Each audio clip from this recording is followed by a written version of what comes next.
हो और चाहे किसी भी देश के द्वारा संचालित किया जा रहा हो।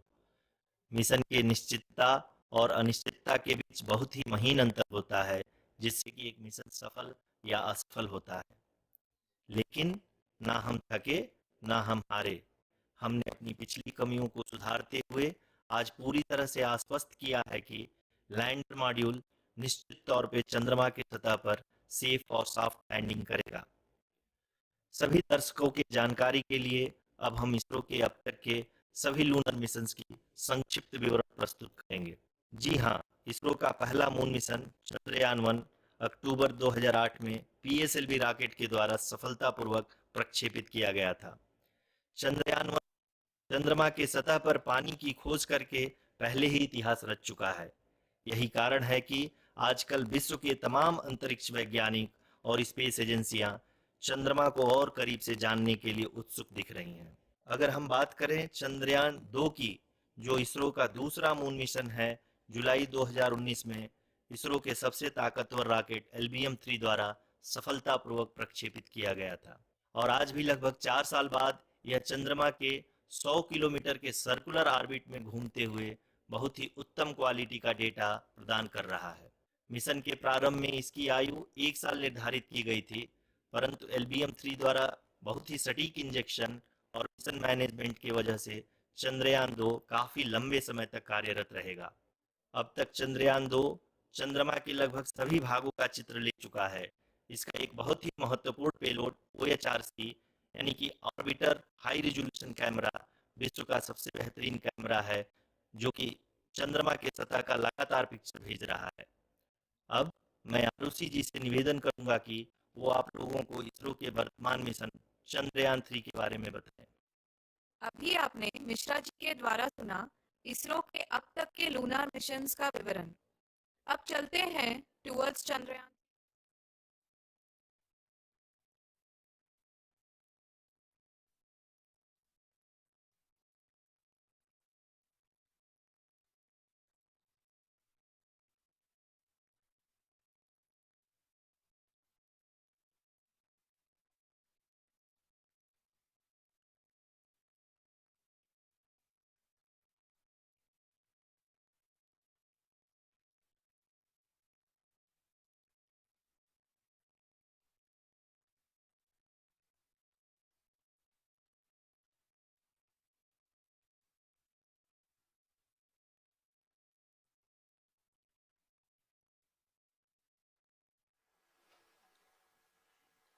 नमस्कार।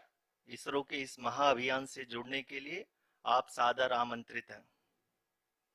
मैं पद्मदेव मिश्रा अपने को होस्ट श्रीमती आरुषि सेठ के साथ आप सभी को और देश विदेश से जुड़े सभी दर्शकों का हार्दिक अभिनंदन और स्वागत करता हूं। 23 अगस्त 2023 आज की शाम इसरो के वैज्ञानिकों और सभी अंतरिक्ष वैज्ञानिकों के साथ लैंडर मॉड्यूल को चंद्रमा के सतह पर उतरने के ऐतिहासिक पलों को देखने के लिए तैयार और उत्सुक हैं। जी हाँ, इसरो के गौरवपूर्ण इतिहास में एक और अध्याय जुड़ने जा रहा है और आज हम सब लोग इसके साक्षी बनेंगे। आप ये सारे विजुअल्स अपने स्क्रीन पर इसरो के मिशन ऑपरेशन कॉम्प्लेक्स यानी मॉक से देख रहे हैं, जो कि बेंगलुरु में स्थित telemetry tracking and command network स्ट्रैक से प्रसारित किया जा रहा है। ये विजुअल्स आपको पावर डिसेंट के काउंटडाउन और उस पथ को प्रदर्शित कर रहा है जिस पे चलकर लैंडर आज चंद्रमा के साउथ पोल पे सेफ और सॉफ्ट लैंडिंग करेगा। आपको ध्यान दिला दूं, इस समय हम लोग पावर डिसेंट शुरू होने से लगभग 22 मिनट दूर हैं। जो दर्शक थोड़ी देर से जुड़े हैं उनकी जानकारी के लिए बता दें, आप लोग इस ऐतिहासिक पल को इसरो के ऑफिशियल वेबसाइट, फेसबुक, ट्विटर और यूट्यूब पे भी देख सकते हैं। Honorable dignitaries, delegates, scientists, media personnel, and dear viewers, a very good evening to all of you. We at ISRO welcome you to the live coverage of India's prestigious Chandrayaan-3 mission's landing event on the lunar surface. These are the visuals from Mission Operation Complex at ISRO's Telemetry Tracking and Command Network, ISTRAC, situated in Namma Bengaluru, Karnataka. I, Arushi Seth, and my colleague, Dr. Padamdeo Mishra, are your hosts for the evening and shall accompany you on the journey of the landing event from powered descent start to touchdown. Today, we shall be witnessing the final phase of the critical and most technologically challenging mission operations of Chandrayaan 3, wherein the lander module will be making a safe and soft landing on the surface of the moon. These display screens show the countdown to the power descent start as well as the path that will be followed by the lander module. We are 18 minutes away from the commencement of power descent. India is at the brink of creating history as we all await with bated breath to witness the landing on Moon's south polar region.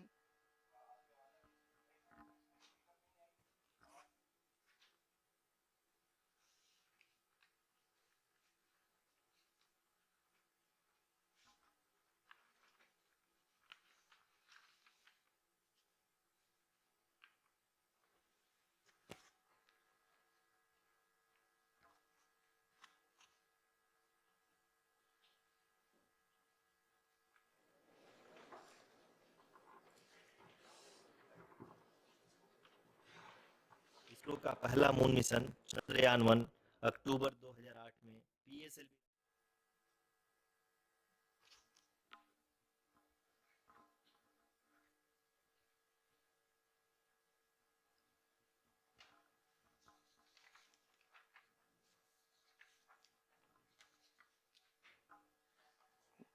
धन्यवाद आरुषि। अगर मैं सही मायने में कहूं तो अंतरिक्ष का कोई भी मिशन हो और चाहे किसी भी देश के द्वारा संचालित किया जा रहा हो, इसरो मिशन के निश्चितता और अनिश्चितता के बीच बहुत ही महीन अंतर होता है, जिससे कि एक मिशन सफल या असफल होता है। लेकिन ना हम थके ना हम हारे। हमने पिछली कमियों को सुधारते हुए आज पूरी तरह से आश्वस्त किया है कि लैंडर मॉड्यूल निश्चित तौर पे चंद्रमा के सतह पर सेफ और सॉफ्ट लैंडिंग करेगा। सभी दर्शकों के जानकारी के लिए अब हम इसरो के अब तक के सभी लूनर मिशंस को संक्षिप्त विवरण प्रस्तुत करेंगे। जी हाँ, इसरो का पहला मून मिशन चंद्रयान 1 अक्टूबर 2008 में पीएसएलवी रॉकेट के द्वारा सफलतापूर्वक प्रक्षेपित किया गया था। चंद्रयान 1 ने चंद्रमा के सतह पर पानी की खोज करके पहले ही इतिहास रच चुका है। यही कारण है कि आजकल विश्व के तमाम अंतरिक्ष वैज्ञानिक और स्पेस एजेंसियां चंद्रमा को और करीब से जानने के लिए उत्सुक दिख रही हैं। अगर हम बात करें चंद्रयान 2 की, जो इसरो का दूसरा मिशन है, जुलाई 2019 में इसरो के सबसे ताकतवर रॉकेट LVM-3 द्वारा सफलतापूर्वक प्रक्षेपित किया गया था और आज भी लगभग 4 साल बाद यह चंद्रमा के 100 किलोमीटर के सर्कुलर ऑर्बिट में घूमते हुए बहुत ही उत्तम क्वालिटी का डेटा प्रदान कर रहा है। मिशन के प्रारंभ में इसकी आयु 1 साल निर्धारित की गई थी, परंतु LVM-3 द्वारा बहुत ही सटीक इंजेक्शन और मिशन मैनेजमेंट की वजह से चंद्रयान 2 काफी लंबे समय तक कार्यरत रहेगा। अब तक चंद्रयान 2 चंद्रमा के लगभग सभी भागों का चित्र ले चुका है। इसका एक बहुत ही महत्वपूर्ण पेलोड OHRC यानी कि ऑर्बिटर हाई रेजोल्यूशन कैमरा विश्व का सबसे बेहतरीन कैमरा है, जो कि चंद्रमा के सतह का लगातार पिक्चर भेज रहा है। अब मैं आरुषि जी से निवेदन करूंगा कि वो आप लोगों को इसरो के वर्तमान मिशन चंद्रयान 3 के बारे में बताएं। अभी आपने मिश्रा जी के द्वारा सुना इसरो के अब तक के लूनार मिशंस का विवरण। अब चलते हैं towards Chandrayaan 3, the follow-up mission of Chandrayaan 2, which has been designed to accomplish our mission goals. The primary objective of Chandrayaan 3 mission is the demonstration of safe and soft landing on the lunar surface. This demonstration is a critical aspect for ISRO's future interplanetary missions. In addition to this, the mission objectives also include demonstration of roving capability and conduction of in situ scientific experiments on Moon's surface.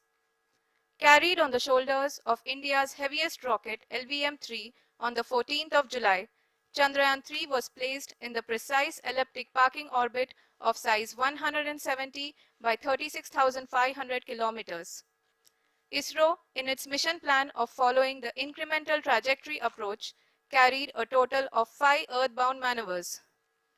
The fifth apogee raising maneuver, which took place on the 25th of July, placed the spacecraft in an orbit of 250 by 1,27,000 kilometers.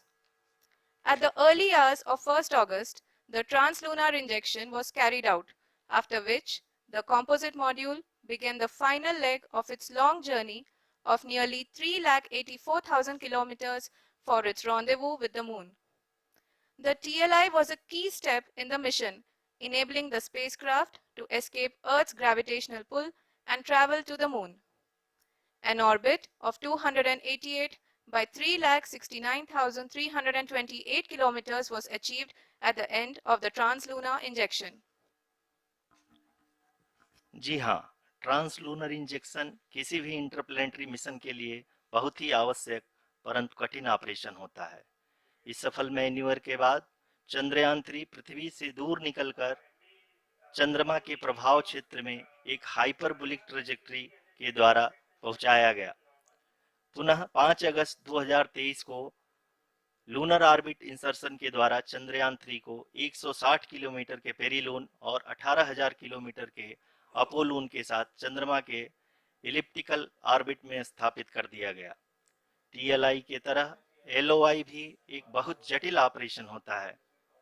इसमें हमें यह ध्यान देना आवश्यक होता है कि उपग्रह के वेगमान को एक निश्चित बिंदु से घटाया जा सके, अन्यथा उपग्रह चंद्रमा के प्रभाव क्षेत्र से बाहर निकल जाएगा।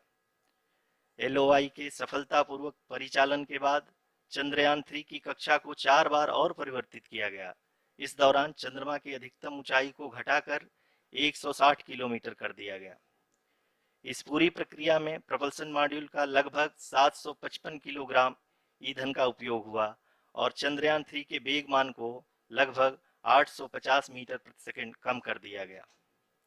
लैंडर मॉड्यूल को लगभग 150 किलोमीटर के सर्कुलर ऑर्बिट में स्थापित करने के बाद 17 अगस्त 2023 को प्रपल्सन मॉड्यूल से अलग कर दिया गया।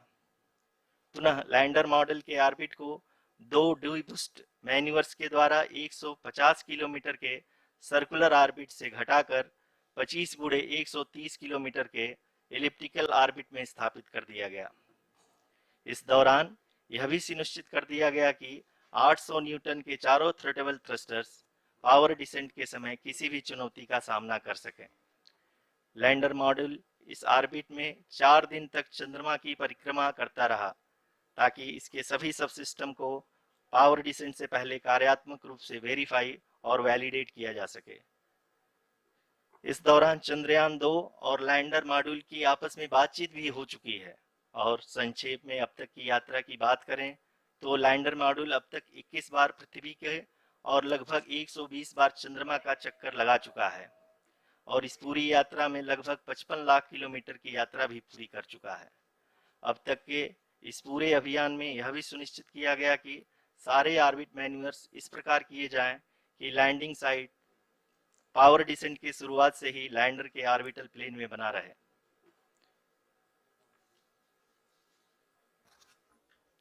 That is true indeed. We have arrived at the crucial juncture wherein the orbit plane contains the desired landing site at the start of powered descent. We are also happy to announce that live images from the Chandrayaan-3 lander imager camera is being received continuously. The demonstration of soft landing on the moon's surface is no ordinary feat due to the innumerable challenges and complexities involved. The lander velocity has to be killed from nearly 6,048 kilometers per hour without any aid from the thin and tenuous moon's atmosphere. The lunar dust at the time of landing and the craters and boulders scattered over the moon's surface make it further complicated to achieve this. The new and improved Chandrayaan-3 design has been built after envisaging all the scenarios which the lander module can encounter. With several software improvements, provision for full-level redundancies, a plethora of special tests, namely the integrated hot test, integrated cold test, and lander leg drop tests were carried out for the lander module. The success of these tests has provided great confidence in the performance of all the onboard sensors, propulsion system, and associated guidance, control, and navigation algorithms. The key findings during the tests have enabled to improve the overall system performance. The largely unexplored south pole of the moon has been chosen as the intended landing site since there is a possibility of finding ice and other minerals which would be vital resources for future explorers.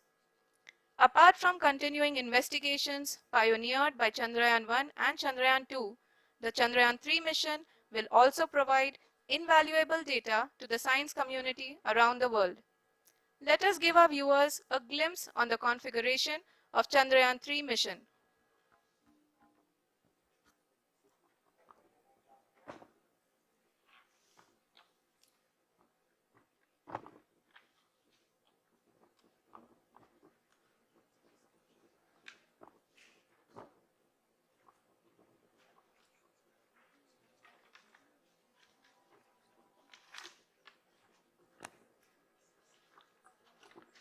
Chandrayaan 3 का mission plan लगभग चंद्रयान 2 की तरह ही बनाया गया है। यहाँ यह भी सुनिश्चित किया गया है कि चंद्रयान 3 को रॉकेट से अलग होने से लेकर के चंद्रमा के निकटतम कक्षा में स्थापित होने तक सारी गतिविधियां चंद्रयान 2 के तरह ही हों।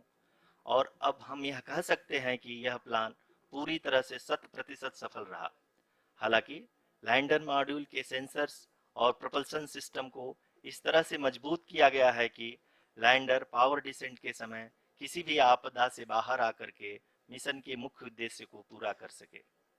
इस क्रम में लैंडर के मुख्य सेंसर्स कारा, लासा, एलएचबीसी, एलडीवी और एलएचडैक का कार्यात्मक परीक्षण भी किया जा चुका है।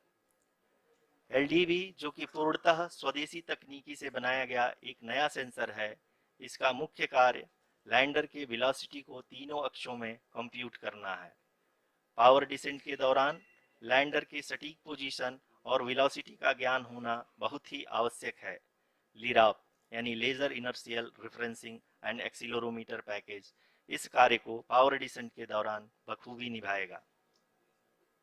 ट्रैजेक्टरी जनरेशन, जो कि चंद्रयान 3 मिशन के लिए बहुत ही अहम है, क्योंकि हर ऑर्बिट मैन्यूवर के बाद यह सुनिश्चित किया जाता है कि लैंडर की मिशन ऑब्जेक्टिव को ना बदले। इस क्रम में मैं यह भी आपको बता दूं कि ऑर्बिट डिटर्मिनेशन, जो कि उपग्रह के पोजीशन और वेलोसिटी को बहुत ही एक्यूरेटली बताता है, एक बहुत ही कठिन और जटिल कंप्यूटेशन और एस्टिमेशन होता है। यहाँ यह भी जानना महत्वपूर्ण है कि चंद्रयान 2 का OHRC पेलोड अब तक काफी ऊंचे स्तर का डैम प्रदान किया है, जिसके फलस्वरूप लैंडिंग साइट की सीमा को बढ़ाकर 4 गुणे 2.4 किलोमीटर कर दिया गया है, जो कि पावर डिसेंट के दौरान सॉफ्ट लैंडिंग कराने में काफी सहायक सिद्ध होगा। Apart from the sensors, Chandrayaan-3 is equipped with a suite of sophisticated payload instruments. While Chandrayaan-1 and Chandrayaan-2 orbiter have provided abundant remote sensing data of Moon, equally important are the on-site localized measurements that provide ground truths. Lander and rover have payloads which are completely new and will perform in situ analysis of lunar surface. The two spectroscopes on rover, APXS and LIBS, will actively measure the surface elemental abundances at the landing location and surrounding area. The lander carries a seismometer ILSA that can sense impact events and lunar quakes. The thermal probe CHAST will measure the temperature profile and thermal conductivity of Moon's regolith. The Rambha payload will carry out lunar ionosphere studies, while the laser retroreflector array shall be a passive location indicator for future spacecraft equipped with laser altimeter. The propulsion module has not been left behind, and an experimental shape payload has been added to it as a value addition. It will help in understanding the nature and characteristics of water-rich planets and will also aid in the future study of potentially habitable exoplanets. We are minutes away from the start of powered descent. The entire powered descent shall be carried out by the onboard autonomous landing sequencer or ALS, which is a series of instructions preloaded to the lander module. These instructions include the commands to be executed, data to be collected and analyzed, and decisions to be made and executed autonomously throughout the powered descent.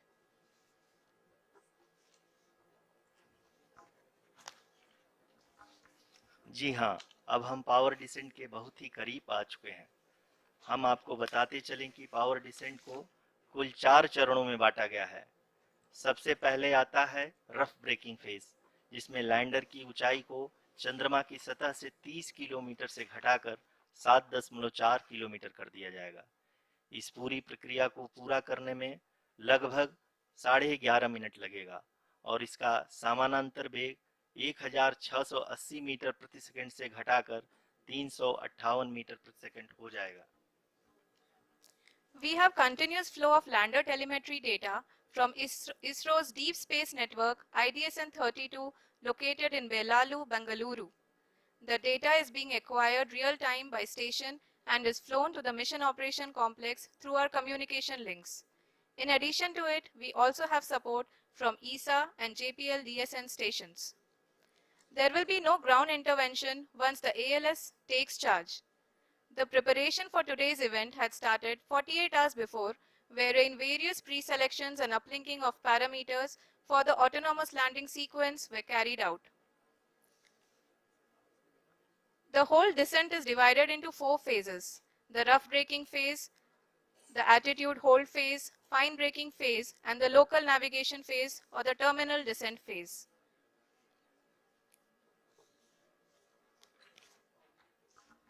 जी हाँ, attitude hold phase, जो कि power descent का दूसरा चरण है, एक बहुत ही महत्वपूर्ण फेज है। इस 10 सेकंड के स्मॉल ड्यूरेशन के दौरान लैंडर के दो महत्वपूर्ण सेंसर कारा और लासा लैंडर की ऊंचाई की गणना करेंगे। इस फेज के पूरा होते ही लैंडर चंद्रमा के सतह से कुल 6.8 किलोमीटर की ऊंचाई पर होगा। During the rough braking phase, the lander velocity shall be brought down from 1680 meters per second to 358 meters per second. The altitude will be brought down from 30 kilometers to 7.4 kilometers at the end of rough braking.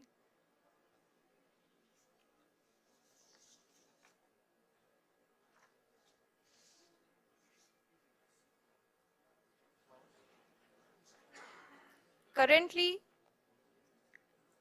we can see the scientists are analyzing the lander data.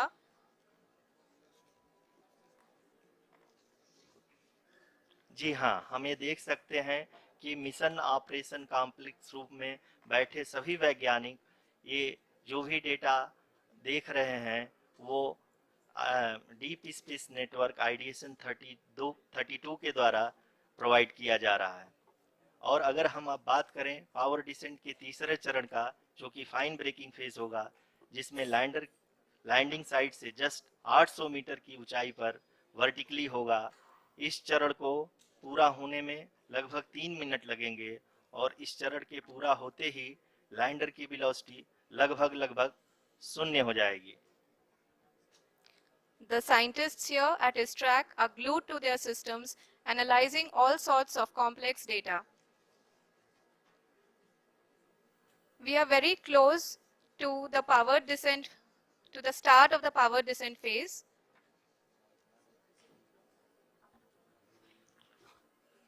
जी हाँ, अगर हम अब बात करें power descent के चौथे और अंतिम चरण का, जो कि लोकल नेविगेशन फेज या टर्मिनल डिसेंट फेज भी कहा जाता है, इस दौरान लैंडर के 2 इंजन बंद कर दिए जाएंगे और लैंडर के सेंसरों द्वारा इसके हाइट और वेलोसिटी की गणना इनर्शियल नेविगेशन को भेज दिया जाएगा। इस दौरान लैंडर 150 मीटर की ऊंचाई को प्राप्त करने के बाद कुल 131 सेकंड लगाएगा। इस पड़ाव पे आने के बाद पुनः लैंडर 22 सेकंड के लिए हॉवरिंग करेगा।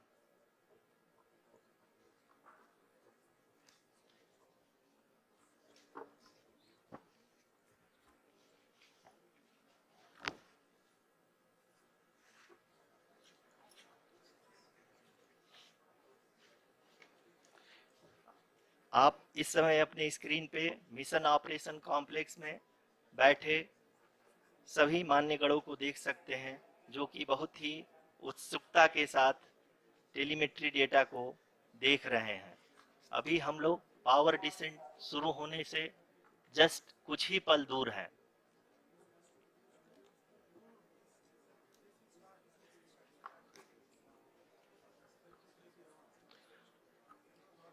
पावर डिसेंट शुरू होने में लगभग 30 सेकंड ही बचा है और हमको ये सारे data mission operation complex room में आईडीएसएन 32 के द्वारा, जो कि लगातार लैंडर के कनेक्शन में बना हुआ है, प्रदान कर रहा है।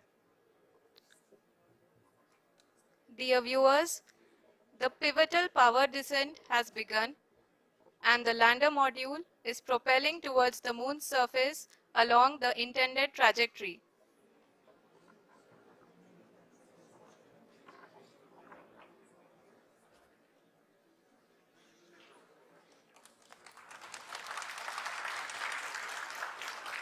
जी हाँ, अब हम देख सकते हैं रफ ब्रेकिंग फेज की शुरुआत हो चुकी है।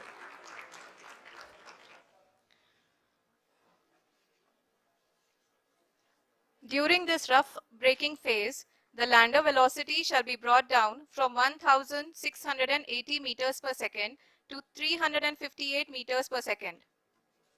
The altitude will be brought down from 30 kilometers to 7.4 kilometers at the end of rough braking. All this in the duration of 690 seconds or 11.5 minutes. Currently, the Laser Inertial Reference and Accelerometer package (LIRAP) is aiding in the navigation. जी हाँ, अभी आप अपनी screen पे देख सकते हैं कि lander अब तक कुल 191 किलोमीटर हॉरिजेंटल दिशा में चल चुका है और अभी तक इसकी वेलोसिटी लगभग 31 किलोमीटर बनी हुई है।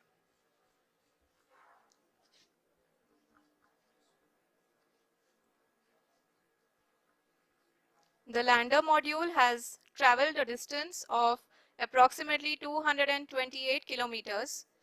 The complete downrange that will be traveled during this phase shall be nearly 713.5 kilometers.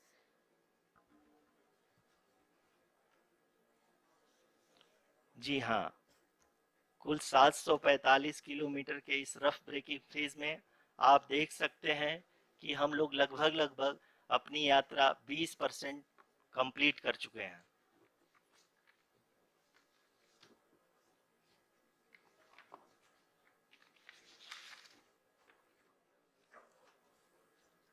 Power descent की यह शुरुआत हम कह सकते हैं कि बहुत ही सटीक और सधी हुई है, जिसमें लैंडर अपने वेगमान को अनुमानित तरीके से घटा रहा है।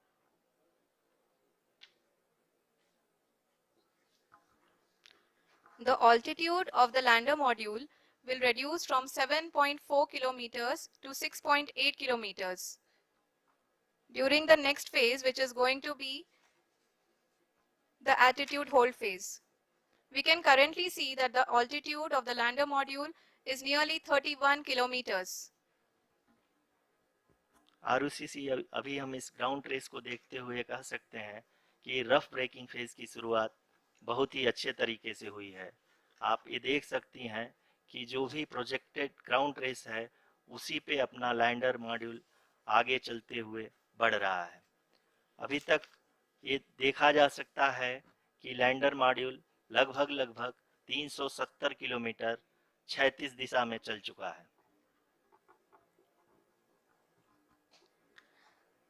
The mission operations team is analyzing the data. We can all see the seriousness and the concentration with which each and every parameter of the lander module is being analyzed. The performance so far seems to be nominal. जी आरुषि, चूंकि ALS activate किया जा चुका है, इसलिए ground से कोई commanding नहीं की जा रही है। इस दौरान आपके स्क्रीन पे ये सारे डेटा इसरो के डीप स्पेस नेटवर्क से रियल टाइम में आ रहे हैं। इस मिशन में सेकेंड और थर्ड ऑर्डर गाइडेंस पॉलिनोमियल का प्रयोग हुआ है, जो कि इनर्शियल थ्रस्ट और एंगल के हमेशा सुनिश्चित करेगा। During the entire descent, there is no ground intervention as the ALS has taken charge. The preparation for today's event had started nearly 48 hours before, wherein various pre-selections and uplinking of parameters were done. We can see that the vertical velocity of the lander module has been brought down. It is continuously coming down. And the ALS had already been initiated 1 hour before the scheduled time of the power descent start. Following this, the throttleable engine electronics module, the TECM, was switched on and lander was oriented to the favorable attitude. जी हाँ, आप अपनी screen पे देख सकते हैं कि lander module जिसकी शुरुआत में वेलोसिटी 1680 मीटर पर सेकंड थी, लगभग 1150 मीटर पर सेकंड हो चुकी है, जो कि एक बहुत ही मैजेस्टिक शुरुआत कही जा सकती है इस रफ ब्रेकिंग फेज के लिए।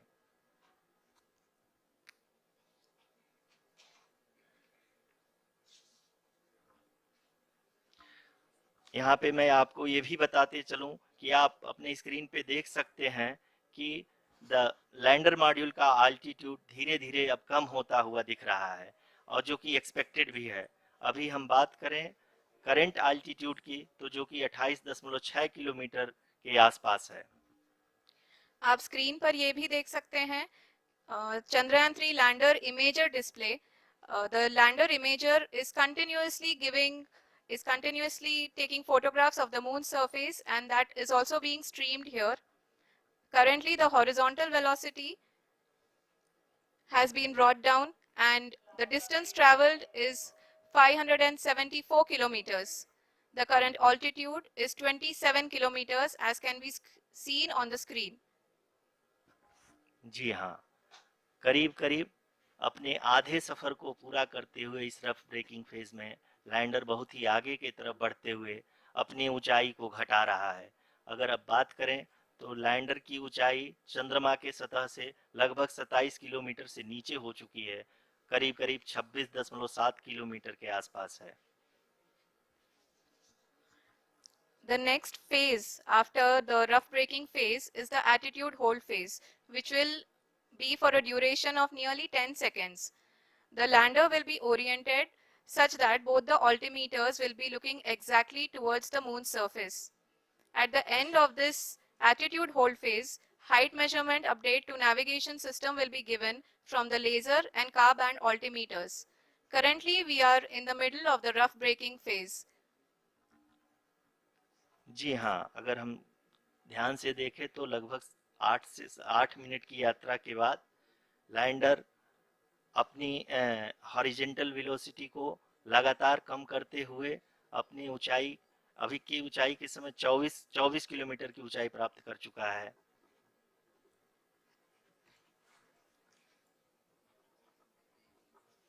अब तक के आंकड़े को देखते हुए हम कह सकते हैं कि लैंडिंग पूरी तरह से नॉमिनल है।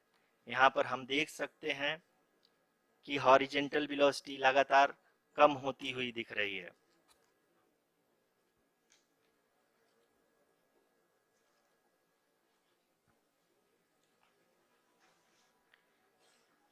The altitude of lander from ground is currently 22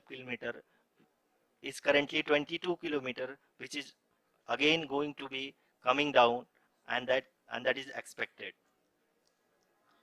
For the viewers who have joined now, we are in the power descent phase, and we are in the rough braking phase, which is the first phase of the power descent.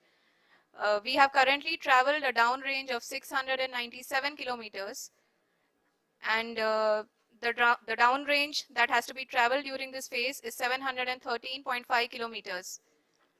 जी हाँ, अभी आप देख सकते हैं कि lander की horizontal velocity लगभग 720 metre प्रति सेकंड हो गई है। लगभग हम ये कह सकते हैं कि 900 मीटर प्रति सेकंड वेलोसिटी को कम किया जा चुका है।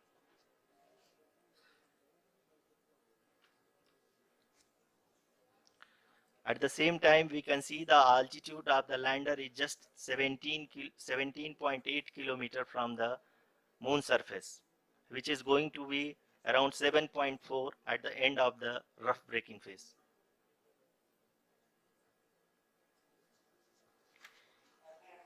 इस फेज के बाद हम जाएंगे towards the attitude hold phase, where we will be expecting sensor update from the laser and car band altimeters.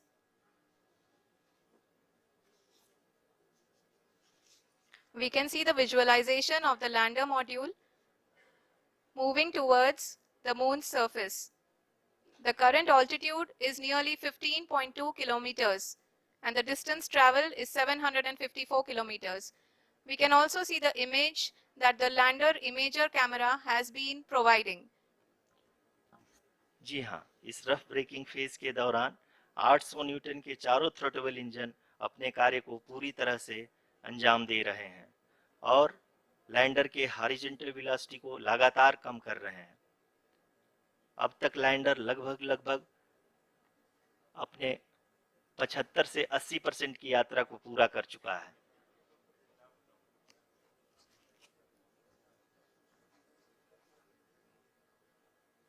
After the rough braking and the attitude hold phase, we shall be having the fine braking phase, which will continue for nearly 3 minutes. The whole phase is being driven by the autonomous landing sequencer and there is no intervention from ground. जी हाँ आरुषि, अभी आप अपनी screen पे देख सकती हैं कि जो करंट आल्टीट्यूड है चंद्रमा के सतह से लगभग 10 किलोमीटर के आसपास है। जी हाँ, हम अपने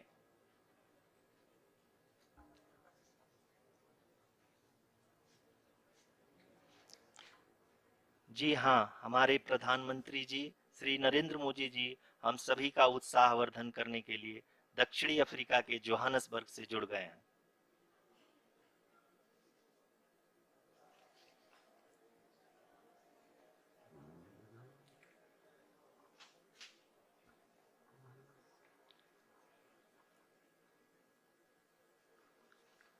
Yes, we are privileged to have with us Honorable Prime Minister of India, Shri Narendra Modi ji, who has joined us from South Africa's Johannesburg to encourage us.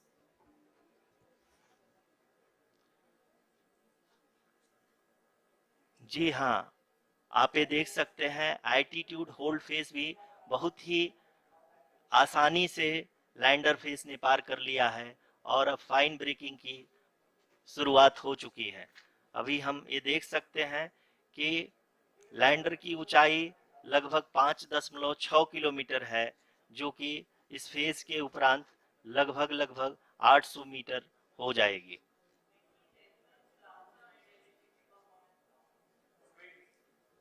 We can hear from the mission operations team that the sensors are performing nominally, and we are currently in the midst of the fine braking phase, which is going to continue for 3 minutes, and the altitude is going to be reduced to nearly 800 meters at the end of this phase. जी हाँ, जैसा कि आरुषि जी ने बताया कि लगभग 3 minute के उपरांत lander की हाइट लगभग 800 मीटर वर्टिकली होगी और यहाँ पे लैंडर की horizontal velocity, vertical velocity, even down range भी लगभग शून्य होगा। We can see the visual of the lander module and we can see that the downrange traveled is nearly 831 kilometers.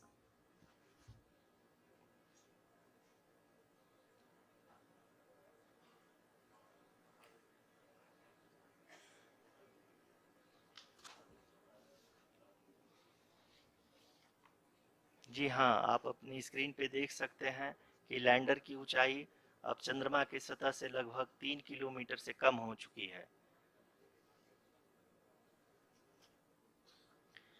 We are very close to the moon's surface, nearly 2.6 kilometers as we can see.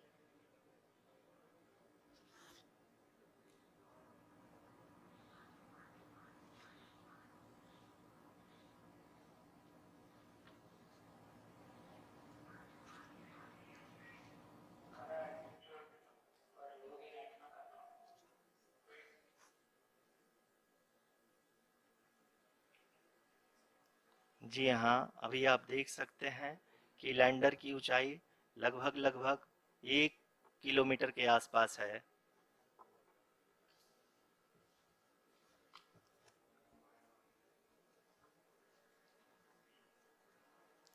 We are nearing the final phase of the power descent, which is going to be the vertical descent phase or the local navigation phase. जी हाँ, अब हम fine breaking waves के एकदम करीब आ चुके हैं। हाँ, आप तालियों के गड़गड़ाहट से सुन सकते हैं कि हम लोगों ने तीसरे चरण को भी बहुत ही सफलतापूर्वक हासिल कर लिया है और अभी हम वर्टिकल डिसेंट फेज में आ चुके हैं, जिसकी शुरुआत भी बहुत ही अच्छे ढंग से हो चुकी है।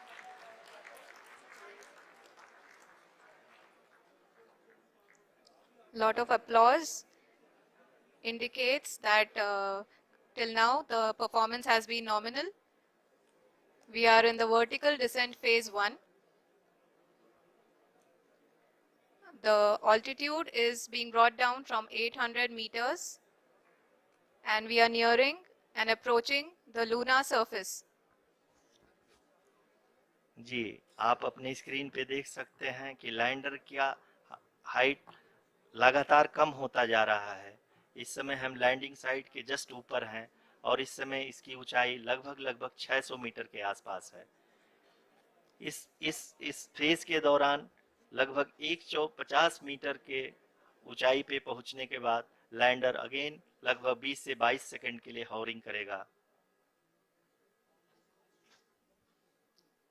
We are above the landing site. The horizontal as well as the vertical velocity is now being constantly reduced. And the lander module has begun its descent towards the landing site.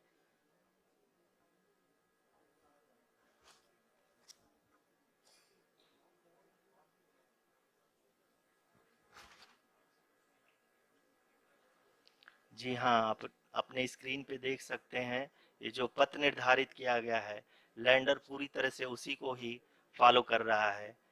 इस समय हम लगभग 200 metre की height से भी कम आ चुके हैं।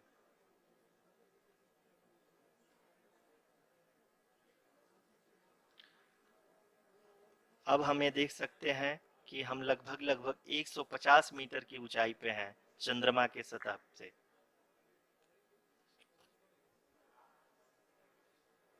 We are approaching the vertical descent phase 2, which will have the lander module hovering at nearly 150 meters above ji the हाँ, lunar surface. जी हाँ, आप इस तालियों के गड़गड़ाहट को सुन सकते हैं, जो कि सेकेंड हैवरिक फेज के कंप्लीट होने के बाद इन सारे वैज्ञानिकों के द्वारा की जा रही है।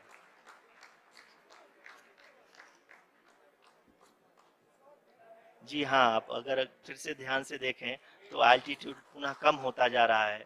अभी हम लोग लगभग लगभग 135 मीटर की ऊंचाई पे हैं। The sensors that are updating at this point are providing confirmation of the safety of the landing site. As expected, the retargeting is going on and this is a very good signature for the lander. अभी आप ये देख सकते हैं कि lander की ऊंचाई लगभग 65 मीटर के आसपास बची हुई है।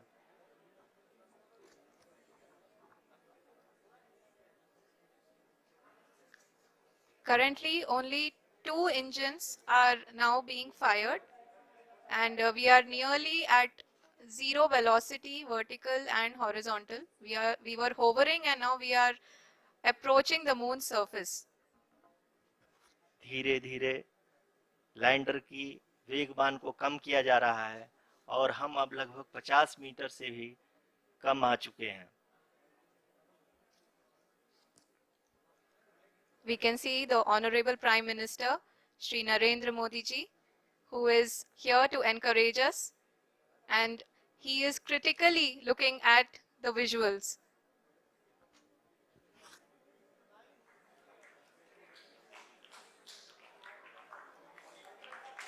जी हाँ, आप अपनी स्क्रीन पे देख सकते हैं कि हम लैंडर मॉड्यूल